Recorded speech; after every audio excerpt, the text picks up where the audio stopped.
Hello everyone, আমরা এখন হচ্ছে আয়তাকার পাতের বিভিন্ন অক্ষের সাপেক্ষে জড়তার ভ্রামকটা আমরা দেখব।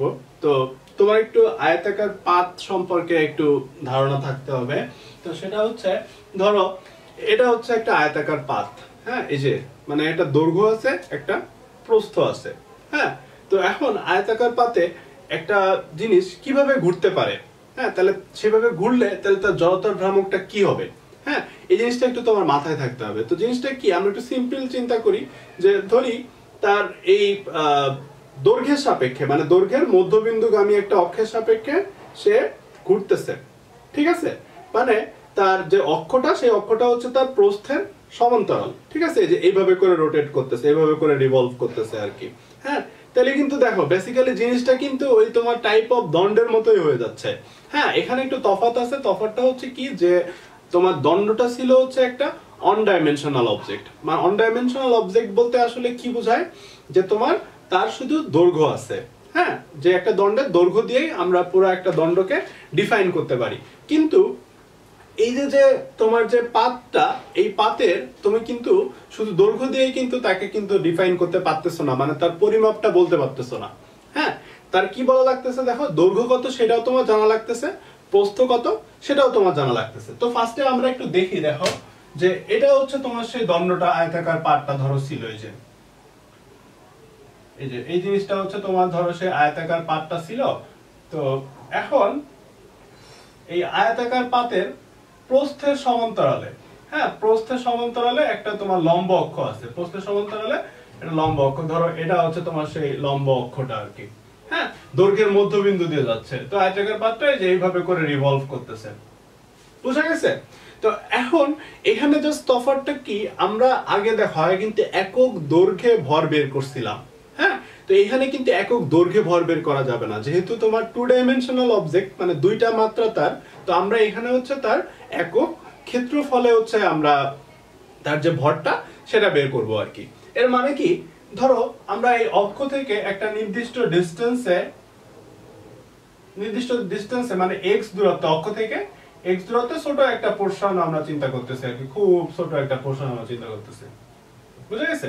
dx পরিমাণ একটা অংশ আমরা চিন্তা করতেছি। তো এই dx এর তার যে ভরটা, dx অংশের তার যে ভরটা, সেই ভরটা কত সেটা আমাদের বের করতে হবে। মানে ছোট অংশটুকু হচ্ছে তোমার dx, কতটুকু দূরত্বে অক্ষ থেকে, x পরিমাণ দূরত্বে। বুঝা গেছে? তাহলে এই পুরো দণ্ডটার যে প্রস্থ, সেই প্রস্থ হচ্ছে b, আর পুরো দণ্ডটার যে দৈর্ঘ্যটা, সেই দৈর্ঘ্যটা হচ্ছে তোমার l আর হচ্ছে কি বলো b। বুঝা গেছে? তো দেখো তাহলে এই dx অংশের ভরটা আমরা কিভাবে বের করব। পুরো দণ্ডটার ভর যদি m হয়, মানে মোট ভর, দণ্ডটার যে মোট ভর, সেই মোট ভরটা যদি তোমার m হয়, তাহলে একক ক্ষেত্রফলে আমরা ভরটা বের করব। দণ্ডের একক ক্ষেত্রফলে ভর। বুঝা গেছে? তাহলে সেটা কি হবে, দেখো m/lb, মানে আয়তাকার পাতের ক্ষেত্রফল আমরা বের করা জানি আশা করি, যে দৈর্ঘ্য ইনটু প্রস্থ। এটা তোমরা না জানলে আসলে আমার কিছু করার নাই। তো দৈর্ঘ্য ইনটু প্রস্থ গুণ করলে কি পাওয়া যায়, আয়তাকার কোনো একটা বস্তুর ক্ষেত্রফল পাওয়া যায়। তাহলে m/ কি হবে, দেখো m/l ইনটু b হবে, সরি m ইনটু b। বুঝা গেছে? তো এই dx অংশের ক্ষেত্রফলটা কত, তাইলে দেখো dx অংশের ক্ষেত্রফল যখন আমি বের করতেছি, তখন কিন্তু দেখো তার যে দৈর্ঘ্যটা সেটা হচ্ছে কত dx, আর এই যে তার যে প্রস্থটা সেটা হচ্ছে কত, এই আয়তের প্রস্থেরই কিন্তু সমান। তাহলে dx অংশের টোটাল যে ক্ষেত্রফল, সেই ক্ষেত্রফলটা কত হবে। মানে আমরা যদি এইভাবে চিন্তা করি যে dx এর ভর, dx অংশের যে ভর, সেই ভরটা হচ্ছে তোমার dm, তাহলে সেই dm টা কি হবে, তাহলে dx অংশের ক্ষেত্রফলটা আগে নির্ণয় করতে হবে। যে ক্ষেত্রফলটা আসবে সেই ক্ষেত্রফলে দিয়ে আমরা কি করব, দেখো একক ক্ষেত্রফলের ভরকে গুণ করে দেব। বুঝা গেছে? তাহলে dx অংশের ক্ষেত্রফলটা কত বলো, dx ইনটু কত বলো, b। বুঝতে পারছো? আর একক দৈর্ঘ্যে যে ক্ষেত্রফল, মানে একক ক্ষেত্রফলের যে ভরটা, সেই ভরটা হচ্ছে m/l ইনটু কত বলো, b। তাহলে b কাটাকাটি চলে যাচ্ছে, তাহলে আমার কি থাকতেছে বলো, m/l ইনটু হচ্ছে কি বলো, dx। তাহলে এটা তো সেই আগের মতোই হয়ে গেল আর কি জিনিসটা। কিন্তু আমরা এরপরে তোমার বিভিন্ন টু ডাইমেনশনাল অবজেক্ট করব আর কি। টু ডাইমেনশনাল যেমন ধরো যে তোমার বৃত্তাকার চাকতি, কিংবা তোমার হচ্ছে যে ওই কি বলে যে রিং। হ্যাঁ, এগুলোর ক্ষেত্রে সরি রিং না, রিংও তোমার হচ্ছে অন ডাইমেনশনালি, কারণ রিং তো জাস্ট একটা রেখার মতো। তো শুধু চাকতির ক্ষেত্রে আমরা হচ্ছে তোমার এই জিনিসটা অ্যাপ্লাই করবো আর কি, একক ক্ষেত্রফলের যে ভর আছে সেটা, বুঝতে পারছো? তো এখন খেয়াল করো যে তোমার তাইলে কি আসতেছে আসলে, হ্যাঁ, যে এই ছোট অংশটার ভর হচ্ছে তোমার ডিএম, আর সেই ডিএমটা এক্স দূরত্বে রেখে চারিদিকে ঘুরতেছে। তাহলে এই ডিএক্স পোরশনের যে জড়তার ভ্রামক ডিআই, সেই ডিআইটা কি হবে বলো? ডিএম ইনটু হচ্ছে কি বলো? X square. তো ডিএম ইকুয়াল টু কত? ডিএম ইকুয়াল টু হচ্ছে এম বাই এল ইনটু হচ্ছে কত হবে বলো? এম বাই এল ইনটু হচ্ছে ডি এক্স স্কয়ার ডিএক্স। বুঝা গেছে? তো এখানেও আমরা ঠিক সেম আই টোটাল যে জড়তার ভ্রামক সেটা আমরা হচ্ছে ইন্টিগ্রেশনের মাধ্যমে পাবো, integration of DI. Integration of DI মানে হচ্ছে তোমার এই লিমিটটা কি হবে? হ্যাঁ, লিমিটটা হবে হচ্ছে দেখো এটা কোন অক্ষের সাপেক্ষে ঘুরতেছে, তার দৈর্ঘ্যের সাথে লম্বভাবে ঘুরতেছে না? তাহলে এখান দিয়ে এই পর্যন্ত হচ্ছে কত? প্লাস এল বাই টু, এই পর্যন্ত হচ্ছে কি বলো? Minus L by two. মানে আমরা যে দণ্ডটার ক্ষেত্রে দেখছিলাম এই জিনিসটাও যে আলাদা কিছু না সেটা দেখানোর জন্যই আসলে আমরা এটা একটু দেখতেছি আর কি। তাহলে লোয়ার লিমিট হবে minus L by two, upper limit হবে L by two, M by L into হচ্ছে কি আসতেছে দেখো এক্স স্কয়ার ডিএক্স। তো সেম এই জিনিসটাই তো আমরা তোমার কিসে দেখছিলাম বলো? এই জিনিসটাই দেখছিলাম হচ্ছে আমরা তোমার দণ্ডের ক্ষেত্রে। তো সেটা কি আসছিল? সেটা আসছিল হচ্ছে 1/12 এম এল স্কয়ার। তো এখন তোমার কাছে আমার কোশ্চেন এটা হচ্ছে কি, এটা হচ্ছে দৈর্ঘ্যের সাথে লম্ব বরাবর, দৈর্ঘ্যের মধ্যবিন্দুগামী কোন অক্ষের সাপেক্ষে। হ্যাঁ, এখন আমার কোশ্চেন হচ্ছে যে জিনিসটা অক্ষটা যদি এরকম না থেকে যদি অক্ষটা এমন থাকতো, ধরো এই প্রস্থের সাথে লম্ব বলতে মানে জিনিসটা হচ্ছে বুঝতেই পারতেছো অবশ্যই যে এই প্রস্থের মধ্যবিন্দু দিয়ে যাবে, হ্যাঁ, আর জিনিসটা হচ্ছে যে এইভাবে রোটেট করতেছে, এইভাবে ঘুরতেছে আর কি। ঠিক আছে? তাইলে আমাদের কোথাও কোনো পার্থক্য আসতো না, জাস্ট ডিফারেন্সটা কোথায় আসতো বলো? ডিফারেন্সটা আসতো হচ্ছে এটা হচ্ছে দৈর্ঘ্যের সাপেক্ষে, এই যে যেটা বের করলাম সেটা হচ্ছে কি বলো? দৈর্ঘ্যের সাথে লম্ব অক্ষের সাপেক্ষে। অবশ্যই অক্ষটাকে কি দিয়ে যেতে হবে? দৈর্ঘ্যের মধ্যবিন্দুতে যেতে হবে। আর এখানে যদি তোমার এই প্রস্থের মধ্যবিন্দু দিয়ে যায় অক্ষটা, মানে এটা তাহলে কি হবে? এটা হচ্ছে b/2, এটা হচ্ছে তোমার মাইনাস b/2 আর কি। ঠিক আছে? এই পজিশনটাকে যদি আমরা জিরো পজিশন ধরি, এটা হচ্ছে এইভাবে রিভলভ করতেছে। তাহলে তোমার প্রস্থের সাপেক্ষে প্রস্থের মধ্যবিন্দুগামী অক্ষের সাপেক্ষে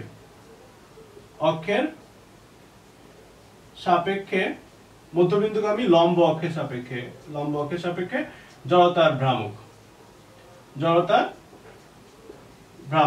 কি হবে বলো? জাস্ট এল এর জায়গায় বি হবে, আর কোনো পার্থক্য নাই। 1/12 ইনটু এম কত বলো?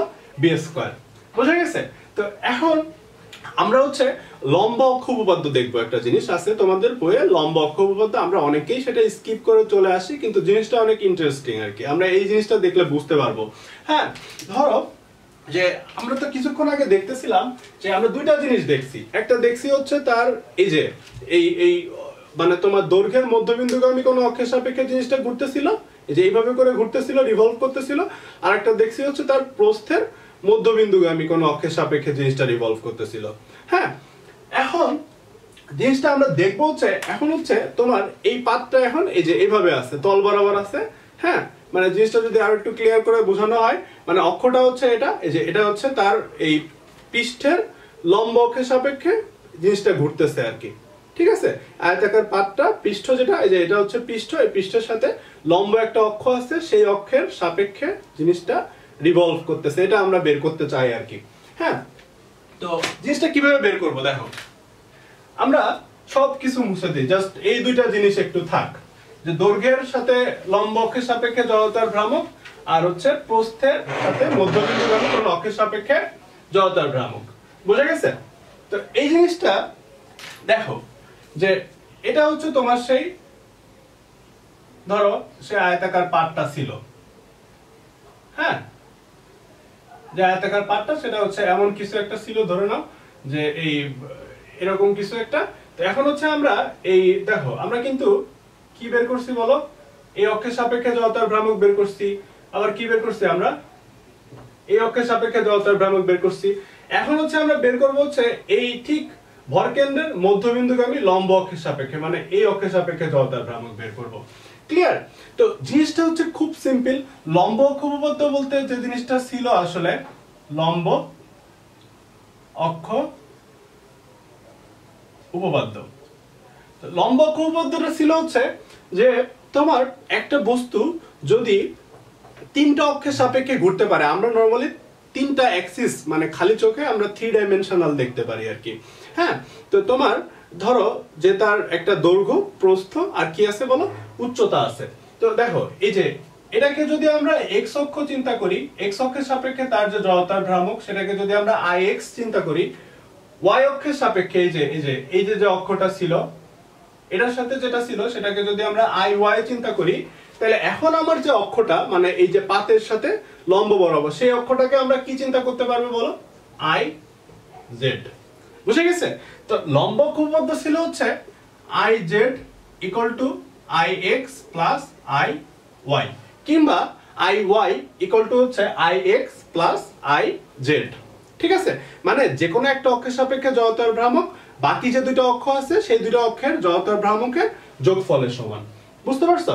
তো একটু খেয়াল করার চেষ্টা করো তো, মাথায় একটু ভিজুয়ালাইজ করার চেষ্টা করো তো। এই যে এই অক্ষের সাপেক্ষে কিভাবে ঘুরতেছিল, এইভাবে ঘুরতেছিল।